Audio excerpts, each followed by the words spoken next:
When I was 19, I got pregnant. I was a sophomore in college on a full scholarship, and I was a good student.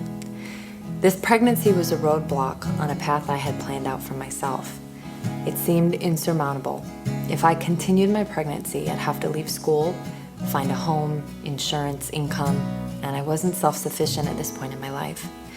It was so overwhelming to think about continuing the pregnancy. I was ashamed and I was embarrassed, and I didn't want to tell anyone. I was alone with a terrible secret. While I was always against abortion, I had never been faced with an unplanned pregnancy. But when you're in that moment, your black lines between right and wrong can become gray. I've been caught up living in an environment of instant gratification, and in this scenario, instant gratification meant solving my problem and moving forward: abortion. I made 3 separate appointments to abort my child. At the first abortion appointment, the woman behind the counter, taking my money, told me, "Not everyone is meant to be a mother." And these words crushed me. She was trying to diminish the reality that I stood in, that this was a hard appointment to make and a hard procedure to go through because I knew I was already a mother. Deep down, I knew what I was doing, and I left. I couldn't do it that day. My fear got the best of me, and I made a second appointment at a different abortion clinic. When I arrived, there were people praying in the parking lot. I hadn't prayed through any of this situation so far. I felt so far removed from the love of God, but when I saw them praying, I became too ashamed, too embarrassed to even get out of the car, so I went home. Stubborn, I made a third appointment for an abortion. We were sitting in traffic because of some construction outside of the abortion facility, and I was nervous that I was going to miss my appointment.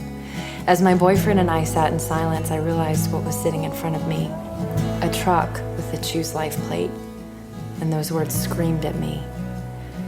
We went home, and we weren't going to make any more appointments. Looking back, I see the incredible, gentle work of the Lord. At the first appointment, He reminded me I was a mother, and at the second, He sent prayer warriors to remind me of Him. And at the third appointment, He placed the literal words, "Choose life," in front of me. It's incredibly humbling to know how much the Lord of the universe loves both me and my son.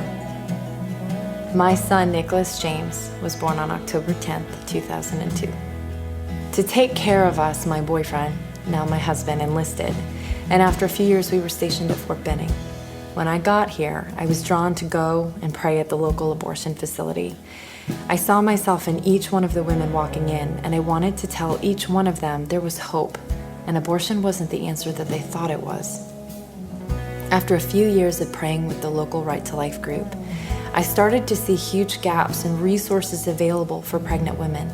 So many of these women were arriving for abortion because they were overwhelmed and scared and alone, and they needed real help.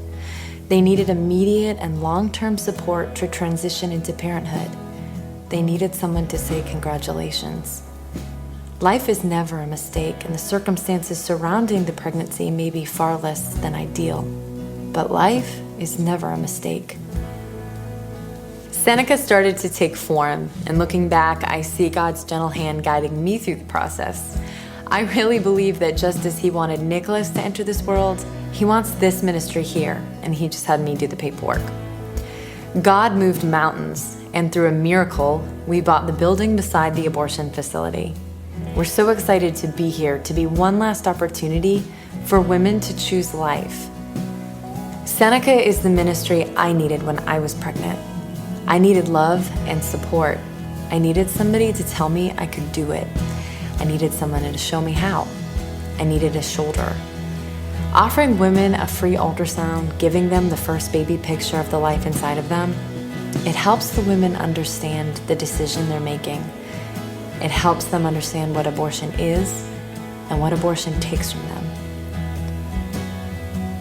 Here at Seneca, it's not just about giving life-affirming options. Once a woman decides to keep her baby, that's when our work starts.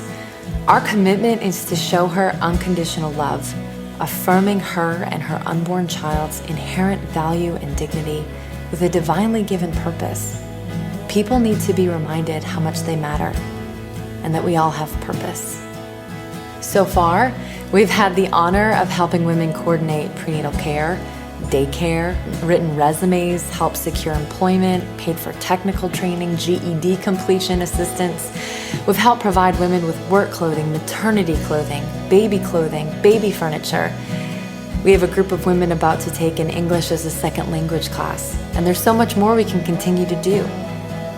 Another necessary part of our ministry started to develop almost immediately: post-abortive support. We had many women show up at our front door and say, "I had an abortion 30 years ago and I need help," or "I had an abortion last week and I haven't been able to eat or sleep since. Help me." So often they would say to me, "I just keep asking God for forgiveness." And I let them know that God forgave them the first time they asked, and now they have to forgive themselves. This is God's ministry, and I am so humbled to be a small piece of it.